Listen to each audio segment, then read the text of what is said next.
Hi friends, welcome back to కిడ్రక్ బాను channel. ఈరోజు వీడియో వచ్చేసరికి ఏంటంటే ఫిబ్రవరి 22న మేము మధ్యాహ్నం నుంచి ప్రయాగ్రాజ్కి అయితే స్టార్ట్ అయిపోయాము.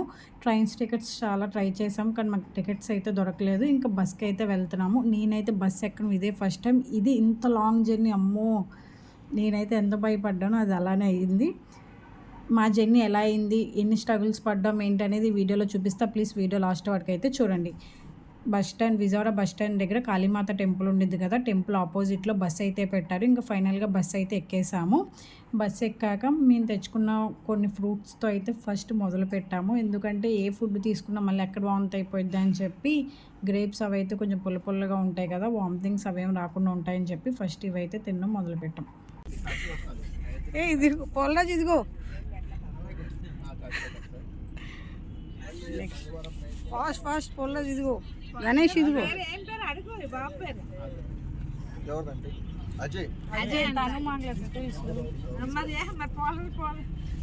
గణేష్, ఇదిగో నానా గ్రేప్స్ తింటావా?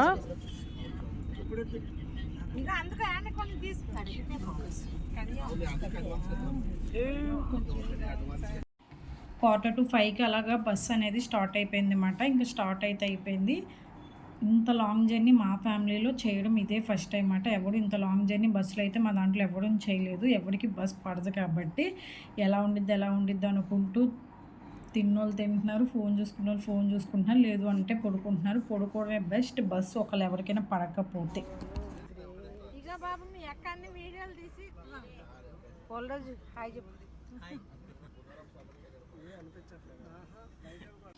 4:45కి అలాగా విజయవాడ బస్ స్టాండ్ నుంచి బస్సు అయితే స్టార్ట్ అయింది. మాకు 8కి అయితే ఒక దగ్గర డిన్నర్కి అయితే స్టాప్ చేశారన్నమాట. కరెక్ట్గా 8 కల్లా స్టాప్ చేసేసారు.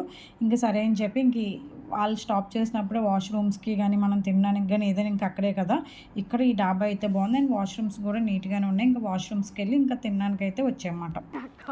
చూడండి అక్క, హౌ ఈజ్ బస్ ఎక్స్పీరియన్స్? కొంచెం చెప్పాక బస్ ఎక్స్పీరియన్స్ ఎలా ఉందో. బాగా తిప్పేస్తుంది అంతేగా. ఇంకా ప్రయాగరాజ్ వెళ్ళాలక్క, ఇంకా 1 డే ఫుల్ ఉండాలి.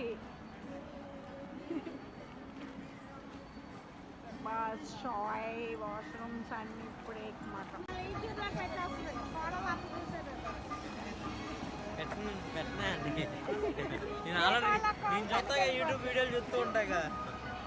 బస్సు డిన్నర్కి అయితే ఆపారని చెప్పాను కదా, మేము ఇంటి దగ్గర నుంచి కొన్ని ఫుడ్ అయితే ప్రిపేర్ చేసుకొని తీసుకొచ్చాము. మేమైతే ఇడ్లీ అయితే తెచ్చుకున్నాం అన్నమాట. ఎందుకంటే వెళ్ళే కొద్దీ మన ఫుడ్ దొరకడం చాలా కష్టం. ఆ రోటీలో మనం తినలేము. బస్ జర్నీలో ఎంత ఫుడ్ అనేది చాలా తక్కువ తీసుకున్నాం, అంత మంచిది కాబట్టి మేము అందుకే ఇంక ఇంటి దగ్గర నుంచి టిఫిన్ అయితే తెచ్చుకున్నాం అన్నమాట. రోజు బయట టిఫిన్ తింటున్నాను అన్నమాట. టిఫిన్కి వచ్చారు. మనీ సేవ్ అవుతాయి. ఈ జర్నీలో బయట ఫుడ్ కంటే ఇంట్లో ఫుడ్ తింటే కొంచెం కాకపోతే కొంచెమైనా హెల్త్ బాగుండిద్ది అని చెప్పి మా అమ్మ అయితే ఇంట్లోంచి ప్రిపేర్ చేసుకొని ఇడ్లీ అయితే తీసుకొచ్చింది అన్నమాట. మేము ఇడ్లీ అయితే ఫైనల్గా ఆ రోజు డిన్నర్ కింద కంప్లీట్ చేసేసాము డాబా దగ్గర. ఇంకా బస్సు ఎక్కేసి అయితే మేము ఇంకా నైట్ పడుకుని పోయాము. ఎందుకు అంటే మళ్ళీ ఎక్కడ వామిటింగ్ అయిపోయిద్దా ఏంటని చెప్పి కామ్గా అయితే ఎవరి మట్టికలు పడుకుని పోయారు. మార్నింగ్ ఒక దగ్గర అయితే ఆపారు. ఇక్కడ అంతగా ఏం బాగోలేదు, జస్ట్ వాష్రూమ్స్కి అయితే వెళ్ళాము. మళ్ళీ టిఫిన్ కార్ట్లకి వేరే ప్లేస్లో ఆపుతాయని చెప్పారు. మేము ఇంకా నైట్ పడుకుంటే ఇంకా ఎంతో దూరం వెళ్ళిపోయాం అనుకున్నాం. కనీసం తెలంగాణ స్టేట్ కూడా క్రాస్ అవ్వలేదు. ఎందుకు అవ్వలేదు ఏంటనేది ఇప్పుడు నేను చెప్తాను చూడండి. ఇంత లాంగ్ జర్నీలో డ్రైవర్స్ని ఇద్దరిని పంపించాలి, కానీ అక్కడ ఒక డ్రైవర్నే పంపించారన్నమాట. డ్రైవర్తో పాటు వాళ్ళ ఫ్రెండ్ ఎవరో సంథింగ్ వచ్చారన్నమాట. అన్ఎక్స్పెక్టెడ్గా ఏమైందంటే డ్రైవర్కి అక్కడ గ్యాస్ పెయిన్ అయితే వచ్చి ఆ డ్రైవర్ని అయితే హాస్పిటల్లో జాయిన్ చేయించారన్నమాట. మీకు ఇక్కడ మేము బస్సు అయితే స్టాప్ చేశారు కదా, ఇదేంటంటే హాస్పిటల్ దగ్గర ఇంకా అప్పటికప్పుడు ఎమర్జెన్సీ అని చెప్పి డ్రైవర్ని అయితే హాస్పిటల్లో జాయిన్ చేశారు. ఇంకా డ్రైవర్ హాస్పిటల్లో ఉన్నారు, సిలైన్స్ ఆయన ఎక్కించుకుంటున్నారు. ఇంకా బస్సులో మేము ఉండి ఏం చేయాలో అర్థం కావట్లేదు. అందులో బస్ పడదు, వామిటింగ్ వచ్చేస్తుంది, ఏసీ అన్నీ స్టాప్ చేసేసారు. ఇంకా చేసేది ఏమి లేక అందరం బస్ దిగి అయితే ఇక్కడ ఫ్రెష్ అవుతున్నాం అన్నమాట. ఫ్రెష్ అవ్వడం అంటే స్నానాలు అవి ఏం చేయడం కదా, జస్ట్ బ్రష్ చేసేసి తెచ్చుకున్న టిఫిన్ తిన్నాం, లేదంటే సరౌండింగ్స్లో టిఫిన్ టీ ఏమైనా దొరికిన వాళ్ళు అవి అయితే చేస్తున్నారన్నమాట. బస్సులో ఉన్న వాళ్ళందరూ డిస్కషన్ మొదలు పెట్టారన్నమాట. డ్రైవర్కి ఏమో హెల్త్ కండిషన్ బాగోలేదు, టైం చూస్తే 10:30 అయిపోయింది, మనం ఇంకా తెలంగాణ స్టేట్ కూడా క్రాస్ అవ్వలేదు, పోనీ వాళ్ళ ఫ్రెండ్ డ్రైవ్ చేసి వెళ్దాము అంటే బస్ కండిషన్ కూడా అస్సలు బాగోలేదు, బ్రేక్స్ పడట్లేదు. చాలా అంటే మేము చాలా సఫర్ అయ్యాము. ఏసీ రాక ఎండలో అబ్బో చాలా మేము బుక్ చేసుకున్న ట్రావెలర్‌కి కాల్ చేస్తే వాళ్ళు అయితే ఎటువంటి రెస్పాన్స్ కూడా అవ్వట్లేదు. కాల్స్ చేస్తున్నారు. మేము మా ప్రాబ్లమ్ ఇదే అని చెప్పినా సరే వాళ్ళు కాల్స్ కట్ చేసేయడం అలా అయితే జరుగుతుంది. ఇక్కడ డ్రైవర్‌కి బాగోలేదని చెప్పాం కదా! ఒక 2 అవర్స్ ఇక్కడే వెయిట్ చేసి ఇంకా డ్రైవర్‌ని కూడా బస్ ఎక్కించుకున్నాము. సగం దూరం వెళ్ళాక ఇంకా డ్రైవర్‌కి సీరియస్ అవ్వగానే ఇంకా అంబులెన్స్‌కి ఫోన్ చేసి ఆ డ్రైవర్‌ని అంబులెన్స్ ఎక్కించేసి వాళ్ళ ఫ్రెండ్ వచ్చారని చెప్పాం కదా! ఇంకా వాళ్ళ ఫ్రెండ్ అయితే స్లోగా డ్రైవ్ చేసుకుంటూ అయితే వచ్చారనమాట. ఇంకా ఫైనల్‌గా నాగపూర్‌కి ముందో తెలీదు, సంథింగ్ నాగపూర్‌లోనే అనుకుంటా. ఇంకా లంచ్‌కి అయితే స్టాప్ చేశారు. ఇంకా మేము లంచ్‌కి వచ్చేసరికి ఇంటి దగ్గర నుంచి పెరుగన్నం అండ్ మామూలు రైస్, పచ్చడి అయితే తెచ్చుకున్నాము. ఏసీ బస్ కాబట్టి సమ్మర్ అయినా సరే, అంటే ఇప్పుడు మనకి సమ్మర్ ఇంకా స్టార్ట్ అయిపోయినట్టే, చూస్తున్నారు కదా ఎండలు ఎలా ఉంటున్నాయో.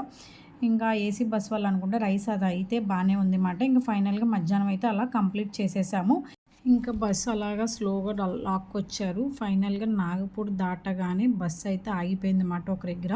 మేము బుక్ చేసుకున్న ట్రావెల్ ఉంటది కదా! వాళ్ళకైతే కాల్ చేసాం. వాళ్ళు కూడా అప్పుడు కూడా ఎటువంటి రెస్పాన్స్ అయితే అవ్వట్లేదు. ఏమి ప్రాబ్లమ్ లేదు, ఏం ప్రాబ్లమ్ లేదని చెప్తున్నారు. ఇంకో ఎక్స్ట్రా డ్రైవర్ ఉన్నారని చెప్తున్నాం కదా! ఆ డ్రైవర్ కూడా వాళ్ళకి ఎటువంటి కంప్లెయింట్ అయితే చేయట్లేదు. మరి అది రీజన్ ఏంటో మాకైతే తెలీదు. మళ్ళీ ఇక్కడ పెట్రోల్ బంక్ దగ్గర అలా అయితే స్టాప్ చేశారు. ఇంకా అక్కడ వాష్‌రూమ్స్‌కి వెళ్ళి ఇక్కడ టీ ఉంటే టీ అయితే తాగుతున్నామన్నమాట. ఇంక ఇలా కాదు అని చెప్పి ఇంక బస్సులో ఉన్న వాళ్ళంతా ఒకసారి అయితే సఫర్ అవుతారు. అంత లాంగ్ జర్నీ, అక్కడ సిచ్యువేషన్ ఎలా ఉండిద్దో తెలీదు. రిస్క్ చేయడం ఇంకెందుకని చెప్పి ట్రావెలర్‌తో అయితే చాలా గట్టిగానే మాట్లాడారు. వాళ్ళు సరే అక్కడ ఎక్కడైనా టెక్నీషియన్ ఉంటే పిలిపించి రిపేర్ అయితే చేపించండి అని చెప్పారు. ఇంకా ఫైనల్‌గా మేము బస్ అయితే ఎక్కి అక్కడైతే చూపిస్తే సెన్సార్ ఏదో కంప్లైంట్ ఉంది అని చెప్పారు. ఆ సెన్సార్ ఇక్కడ దొరకదు, వేరే చోట అన్నారు. ఇంకా సరే అని చెప్పి బస్సు ఎక్కితే టెక్నీషియన్ వేరే చోట ఉంటారు అంటే ఇంకా సరే అని చెప్పి స్లోగా బస్సు అయితే అక్కడ వరకు తీసుకెళ్లారు.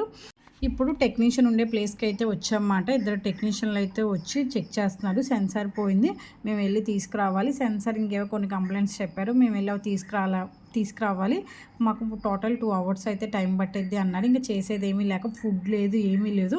అందరం అయితే అక్కడ షాప్స్ దగ్గర అక్కడైతే వెయిట్ చేస్తున్నాము. ఇక్కడ ఎండ ఎలా అయితే ఉందో సేమ్ చలి కూడా అంతే దారుణంగా ఉందన్నమాట. ఇంకా చేసేది ఏమి లేకుండా షాప్స్ కింద అలాగా కొన్నిటి దగ్గర అయితే వెయిట్ చేస్తున్నాం అన్నమాట. మేము బుక్ చేసుకుంది కేవీఆర్ ట్రావెల్స్ మాట. చెత్త వరస్ట్ మాట. అసలు ఎవరు బుక్ చేసుకోమాకండి. ఎందుకంటే అటువైపు నుంచి ఓకే, ప్రాబ్లం అనేది అన్ఎక్స్పెక్టెడ్, అది ఎవరికి చెప్పలేము. వచ్చినప్పుడు వాళ్ళు మినిమం రెస్పాన్స్ కూడా అవ్వట్లేదు. బస్సు ఎక్కడుంది ఏంటనేది ఎటువంటి ట్రాకింగ్ కూడా లేదు. మనమంతా ఇది మా ప్రాబ్లం, మేము ఇంత సఫర్ అవుతుందని చెప్పే వరకు వాళ్ళకి అసలు ఏంటనేది కూడా తెలియదు మాట. ఇలా మా సండే అనేది టోటల్గా అయితే కంప్లీట్ అయిపోయింది. ఇంకా బస్సు స్టార్ట్ అయ్యాక ఇంకా అలా అయితే పడుకున్నాము. మార్నింగ్ వచ్చేసరికి టైం వచ్చేసరికి ఇప్పుడు 10 అయితే అవుతుంది. టిఫిన్కి అయితే స్టాప్ చేశారన్నమాట. మేము సాటర్డే ఈవినింగ్ 4:45కి అయితే బస్సు అనేది విజయవాడలో స్టార్ట్ అయింది. సండే నైట్ 11:30 కల్లా ప్రయాగరాజ్లో రీచ్ అయిపోతామని చెప్పి మనం టికెట్స్ బుక్ చేసుకున్నప్పుడు ఇస్తారు కదా, అక్కడైతే ఇచ్చారు. కానీ ఇది వచ్చేసరికి మండే మార్నింగ్ మాట. మండే మార్నింగ్ ఇంకా ప్రయాగరాజ్కి 250 కిలోమీటర్స్ డిస్టెన్స్లో ఇక్కడ ఫుడ్కి అయితే ఆపారు మార్నింగ్ టిఫిన్కి. ఎందుకంటే నైట్ ఎలానో మేము ఎవ్వరం ఏ ఫుడ్ తీసుకోలేదు. ఇంకా చేసేది ఏమీ లేక అక్కడ మార్నింగ్ టిఫిన్ అయితే చేసి ఇంకా జర్నీ అనేది స్టార్ట్ చేసామన్నమాట. సండే నైట్ 11 ఆర్ 11:30కి రీచ్ అవ్వాల్సిన వాళ్ళు మండే ఆఫ్టర్నూన్ 2:15కి అలా అయితే ప్రయాగరాజ్లో రీచ్ అయ్యామాట. ఇక్కడ ఏంటంటే నాగపూర్ దాటాక డ్రైవర్కి అడ్రస్ కూడా తెలీదు అంట. ఇంకా చేసేదేమి లేక బస్సులో అందరూ ఉంటాం కదా, ఇంకొకళ్ళ తర్వాత ఒక్కొక్కరు గూగుల్ మ్యాప్లో లొకేషన్స్ చూపిస్తూ చెప్పుకుంటూ ఫైనల్గా మండే ఆఫ్టర్నూన్ 2:30కి అలాగా మేము ప్రయాగరాజ్లో అయితే రీచ్ అయిపోయామన్నమాట. ఒకటైతే ఇంత ఆక్కుంటూ సఫర్ అవ్వుకుంటూ వచ్చినా సేఫ్గా అయితే రీచ్ అయ్యామని చెప్పి అందరం హ్యాపీగా అయితే ఫీల్ అయ్యాము. ఈ వీడియో నచ్చితే ప్లీజ్ లైక్ చేయండి, షేర్ చేయండి. చాలామంది నా ఛానల్ సబ్స్క్రైబ్ చేయకుండా చూస్తున్నారు, కొంచెం సబ్స్క్రైబ్ చేసుకొని అయితే చూడండి. నెక్స్ట్ వీడియో వచ్చేసరికి ప్రయాగరాజ్లో రీచ్ అయ్యాక మా సిచ్యువేషన్ ఏంటి, మేము ఎలా బయటపడ్డాం ఏంటనేది నెక్స్ట్ వీడియోలో అప్లోడ్ చేస్తాను. ఎవరు మిస్ అవ్వకుండా ఉండాలి అనుకుంటే తొందరగా నా ఛానల్ అయితే సబ్స్క్రైబ్ చేసుకోండి. See you on next video. Bye.